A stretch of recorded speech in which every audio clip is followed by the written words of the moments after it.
इस वीडियो में आपको बिहार तकनीकी सेवा आयोग के द्वारा जो रिजल्ट प्रकाशित किया गया है यहाँ पर सुप्रीम कोर्ट के आदेश के आधार पर, तो उसमें बहुत सारे यहाँ पर कैंडिडेट्स के मन में जो कन्फ्यूजन्स है उसके रिलेटेड इस वीडियो में आपको बहुत सारे इंपॉर्टेंट्स यहाँ पर फैक्ट्स दिखाने वाला बताने वाला। तो वीडियो को एंड तक जरूर देखते रहिएगा और अभी तक वीडियो को लाइक नहीं किया जरूर से एक लाइक करके चैनल को सब्सक्राइब कर लीजिएगा, जिनसे कि आने वाली जो भी सारी अपडेट होंगी इस चैनल के माध्यम से आपको मिलती रहेंगी। और ये हमारा टेलीग्राम चैनल है, बहुत सारे ऐसे नोटिस पीडीएफ है जिनका मैं वीडियो नहीं बना पाता तो मैं यहीं पर पोस्ट कर देता हूँ। तो यहाँ से अगर आप ज्वाइन होगे कोई भी अपडेट मिस नहीं करोगे। और व्हाट्सअप से भी ज्वाइन होकर रह सकते हैं। डिस्क्रिप्शन में लिंक या एक नंबर दिया गया, उस नंबर को सेव करके उस पर एक मैसेज कर दीजिएगा तो सभी लिंक्स वगैरह तुरंत आपको रिसीव हो जाएंगे। और अगर आप टेक्स्ट बुक पर आरआरबी जेई का मॉक टेस्ट या किसी भी जेई या कोई भी एग्जाम्स की मॉक टेस्ट आप लगाना चाहते हैं तो आप ये कूपन कोड लगाओगे PKO3PL तो आपको कम प्राइस में पास वहाँ पर मिल जाएगा, पास प्रो या पास, जिसको आप यहाँ पर ले सकते हैं। लिंक आपको डिस्क्रिप्शन में मिल जाएगा या आपके फ़ोन में अगर पहले से होगा तो ये कूपन कोड अप्लाई कीजिएगा PKO3PL तो आपको जो प्राइस है कम हो जाएगा। देख सकते हैं ये आपको BTSC जेई का जो एडवर्टाइजमेंट निकला था ये वही एडवर्टाइजमेंट है जिसमें कि सभी कुछ डिटेल्स में लिखा गया है। बिहार तकनीकी सेवा आयोग 1/2019 ये एडवर्टाइजमेंट है जिसमें कि जो भी डिपार्टमेंट की अलग अलग वैकेंसीज थी, क्या इसका सिलेक्शन प्रोसेस था, सभी कुछ इसमें डिटेल्स में दिया गया, जो कि आप यहाँ पर देख सकते हैं। ये एडवर्टाइजमेंट 63 से 79 पोस्ट के लिए निकाली गई थी, जिसमें कि यहाँ पर आपको शैक्षणिक योग्यता, उसके बाद यहाँ पर कनीय अभियंता जल संसाधन विभाग का जो भी चयन नियमावली था, सभी कुछ यहाँ पर डिटेल्स में दिया गया है। कुछ मैकेनिकल इलेक्ट्रिकल वाले कैंडिडेट को भी दिक्कत हो रही है, जिसमें कि इसका आप देखोगे तो नियमावली में ही सभी कुछ मेंशन यहाँ पर किया गया और यही चीज़ एडवर्टाइजमेंट में भी मेंशन है। जैसे कि देखोगे कनीय अभियंता यांत्रिक का जो जल संसाधन विभाग का नियमावली था उसमें यह कहा था कि कुल स्वीकृत बल का जो भी होगा मैकेनिकल का, उसमें 90% पद जो होगा वो AICTE से जो मान्यता प्राप्त संस्थान से जो मैकेनिकल इंजीनियरिंग में डिप्लोमाधारी है उनसे भरा जाएगा। और इसमें साथ ही साथ 10% पद जो है वो इलेक्ट्रिकल इंजीनियरिंग से भी भरा जाएगा। अगर आप इलेक्ट्रिकल इंजीनियरिंग से डिप्लोमा कर रखे हो तो भी मैकेनिकल इंजीनियरिंग में जो 10% सीट है वो इलेक्ट्रिकल वाले से भरा जाएगा।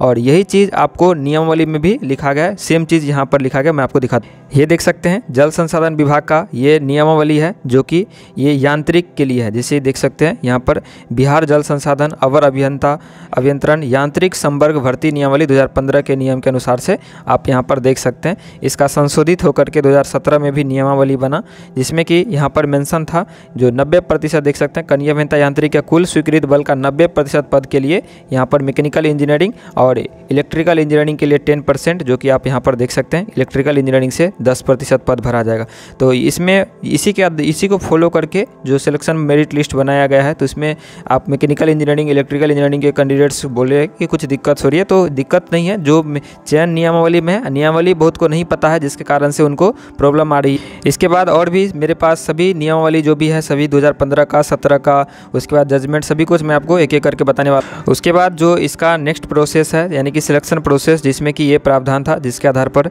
बनाया गया है। उसके बाद जो मेन पॉइंट है आप यहाँ से देखोगे जिसमें मेंशन है 4 नंबर पॉइंट से आप यहाँ पर पढ़ोगे तो लिखा गया है कि डिप्लोमा उम्मीदवारों की कनीय अभियंता असैनिक यांत्रिक विद्युत के रूप में नियुक्ति निम्नलिखित विधि से की जाएगी। जिसमें कि यहाँ पर क पॉइंट है कि इस विज्ञप्ति के अंकित पदों को संबंधित संवर्ग भर्ती नियमावली के सुसंगत प्रावधानों के तहत कुल रिक्ति के पदों के आरक्षण कोटिवार 40% पद राज्य के अधीन सरकारी पॉलिटेक्निक संस्थान से असैनिक यांत्रिक विद्युत डिप्लोमाधारी उम्मीदवार के लिए आरक्षित रहेगा। लेकिन बाद में जो इसका हाई कोर्ट में चीफ जस्टिस के द्वारा इसका जजमेंट दिया गया था कि 40% में जो भी प्राइवेट यानी कि बिहार के SBT से एफिलिएटेड जो भी संस्थान है उनसे अगर किए हैं तो उनको भी 40% में आरक्षण दिया जाएगा। तो यहाँ से ये जो है आपको दिया गया है जिसमें कि 40% सीट उनके लिए रिजर्व रहेगा, तो अभी उसमें प्राइवेट भी शामिल है और उसको अभी BH कैटेगरी यानी कि बिहार कैटेगरी करके 40% को रिप्रेजेंट करते हुए आयोग के द्वारा रिजल्ट प्रकाशित किया गया है, जो कि जजमेंट को फॉलो करते हुए। उसके बाद यहाँ पर ख पॉइंट है कि शेष रिक्ति यानी कि 60% शेष रिक्ति आरक्षण कोटिवार इस विज्ञप्ति में अंकित पदों के संबंधित संवर्ग नियमावली के प्रावधान के तहत निर्धारित योग्यता या अर्हता के आधार पर निर्धारित प्रक्रिया के तहत तैयार मेघा सूची के आधार पर भरी जाएगी। उसके बाद ग पॉइंट जो है ये आपको ध्यान देने योग्य है। कंडिका ख यानी कि कंडिका ख 60% की बात की जा रही है, यानी कि लिखा गया है कि कंडिका ख के रिक्त पदों को के सामान्य प्रक्रिया से भरे जाने के पश्चात अवशेष मेघा सूची के आधार पर कंडिका क यानी कि 40% के आरक्षित पदों को राज्य के अधीन सरकारी पॉलिटेक्निक से उत्तीर्ण अभ्यर्थी से आरक्षण कोटिवार मेघा क्रम में चयन द्वारा भरा जाएगा। तो यहाँ से इससे आप लोग को क्लियर होगा कि जो भी यहाँ पर कंडिका ख ये 60% की बात की जा रही है, यानी कि 60% के रिक्त पदों को सामान्य प्रक्रिया से भरे जाने के पश्चात ही जो कंडिका क है यानी कि 40% यहाँ उसके बाद ही भरा जाएगा, जो कि पिछली बार ही इसको करना चाहिए था आयु को, लेकिन पिछली बार गलत तरीके से उसको फॉलो नहीं किया गया था एडवर्टाइजमेंट को, जिसके कारण से जो गलत वहाँ पर मेरिट लिस्ट के बाद आंदोलन हुआ था, जिसमें बहुत सारे उसके बाद ही जो मेगा सूची है उसको वापस लेकर के बोला गया था कि संशोधन करके हम नए सूची बनाएंगे। और इस बार जो है इसी चीज़ को फॉलो करते हुए सही तरीके से रिजल्ट बनाया गया है, तो कुछ लोगों को लग रहा है कि नियमावली फॉलो नहीं किया गया है। अब चलते हैं इसके जो नियमावली है वहाँ पर भी देख लेते हैं कि वहाँ पर क्या प्रावधान। देखिए ये आपका 2015 का नियमावली है और ये आपका 2017 का नियमावली है, दोनों सिविल का यहाँ पर नियमावली है, जो कि आप यहाँ पर मैं आपको दिखाऊं। उससे पहले सुप्रीम कोर्ट का जो जजमेंट है उस पर चलते हैं। यहाँ पर जो जजमेंट में 3 पॉइंट लिखा गया था, तीनों पॉइंट इंपॉर्टेंट है, जिसमें कि यहाँ पर मेंशन है, hence the fresh select list must be appropriately revised in the following manners, यानी कि इस तरीके से जो रिवाइज्ड मेरिट लिस्ट है बनाया जाना चाहिए, जिसमें कि यहाँ पर आप देख सकते हैं पॉइंट नंबर 1 है, the fresh select list be prepared in view of order dated 19/4/2022 passed by the high court CWJC number 73/12/2021। ये जो है आपको 40% से रिलेटेड है, जिसमें कि प्राइवेट संस्थान से जो डिप्लोमा किए हैं बिहार में SBT से एफिलिएटेड है उनको भी 40% में ऐड करने के लिए, जो कि इस बार किया गया, और उसको 40% का BH कैटेगरी मानते हुए उसमें सभी को जो प्राइवेट से किए हैं, जो गवर्नमेंट से किए हैं, जो बिहार के अंदर में किए हैं, उनको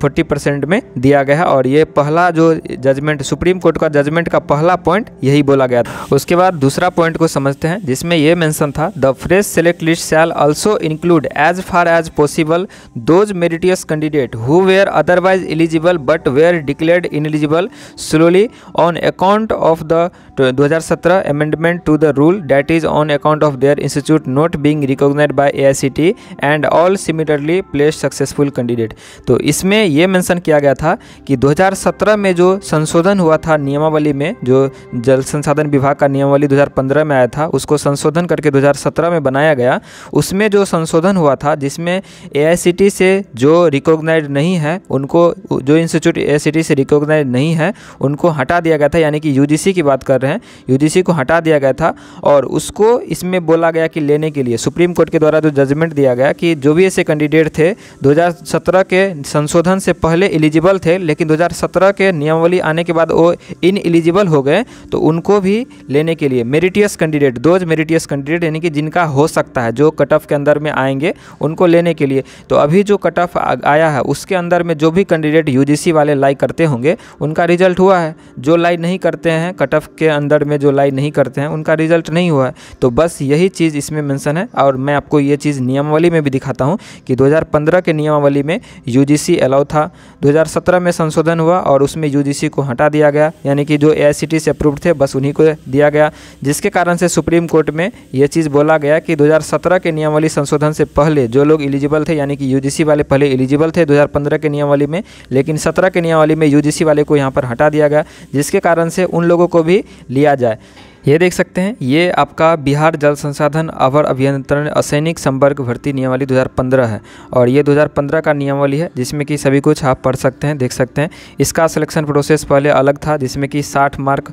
यहाँ पर जो डिप्लोमा का प्रतिशत है उनका मिलता था, 25 अंक जो एक्सपीरियंस है उनका मिलता था, और 15 अंक का इंटरव्यू था। टोटल यहाँ पर 100 अंक का इस तरीके से था पहले। इसको संशोधन करते हुए और इसमें जो सिलेक्शन प्रोसेस था उसका यहाँ पर AICTE से अप्रूव्ड, उसके बाद यहाँ पर UGC एक्ट के तहत नॉन डिस्टेंस मोड में सिविल इंजीनियरिंग, ये सभी कुछ यहाँ पर दिया गया। और ये जल संसाधन विभाग का 2017 का नियमावली जो संशोधन हुआ, जिसमें आप यहाँ पर देख सकते हैं, यह नियमावली बिहार जल संसाधन विभाग अवर अभियंत्रण असैनिक संवर्ग भर्ती संशोधन नियमावली 2017 कही जा सके, जिसमें कि यहाँ पर आप देख सकते हैं संशोधन किया गया था नियम 9 का उपनियम 3 जो क्वालिफिकेशन से रिलेटेड था, इसको यहाँ पर प्रतिस्थापन किया गया था 2015 के नियमावली का नियम 9 का 1 का 3, जिसमें कि यही क्वालिफिकेशन से रिलेटेड था, जिसमें कि UGC को यहाँ पर ओनली AICTE अप्रूव्ड या UGC एक्ट के तहत जो डीम्ड यूनिवर्सिटी थे उनको यहाँ पर लिया गया। और दूसरा संशोधन इसमें ये हुआ था, जिसमें कि 75 और 25 टोटल 100% यहाँ पर जो आपका रहेगा, इसमें इंटरव्यू को हटा दिया गया था। 2017 में जो संशोधन हुआ था उसमें इंटरव्यू को हटा दिया गया था,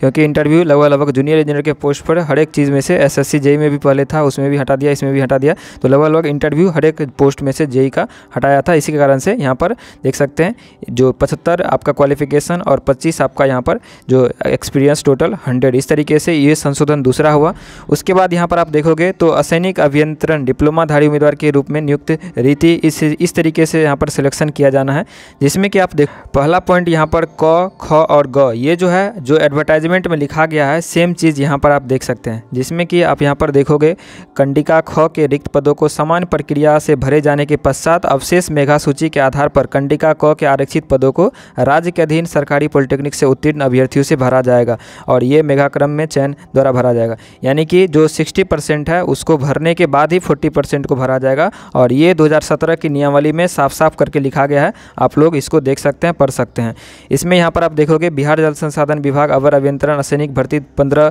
के नियम 5 के तहत कुल रिक्त पदों का आरक्षण कोटिवार 40% पद जो है वो राज्य के अधीन सरकारी पॉलिटेक्निक संस्थान से असैनिक डिप्लोमाधारी उम्मीदवार के लिए आरक्षित रहेगी, जिन्हें आरक्षण कोटिवार उपरोक्त नियम 10(2) के द्वारा निर्धारित प्रक्रिया के तहत तैयार किया जाएगा। उसके बाद यहाँ पर ख पॉइंट में है कि शेष रिक्ति आरक्षण कोटिवार यानी कि शेष रिक्ति 60% जो पोस्ट यहाँ पर सीट है ये आपका 15 के नियम 9(1)(3) द्वारा निर्धारित योग्यता या अर्हता के आधार पर नियम 10(2) में निर्धारित प्रक्रिया के तहत तैयार मेगा सूची के आधार पर भरी जाएगी। और कंडिका यहाँ पर ख में लिखा गया है जो कि 40 यहाँ पर दिया गया है, कंडिका का 40% से रिलेटेड यहाँ पर पदों को समान प्रक्रिया यानी कि 60% पदों को समान प्रक्रिया से भरे जाने के पश्चात ही कंडिका ख जो 40% से रिलेटेड है कि आरक्षित पदों को राज्य के अधीन सरकारी पॉलिटेक्निक से भरा जाएगा। तो यहाँ पर साफ साफ मेंशन करके लिखा गया कि 60% जो पिछली बार नहीं किया गया था, जिसके कारण से इसको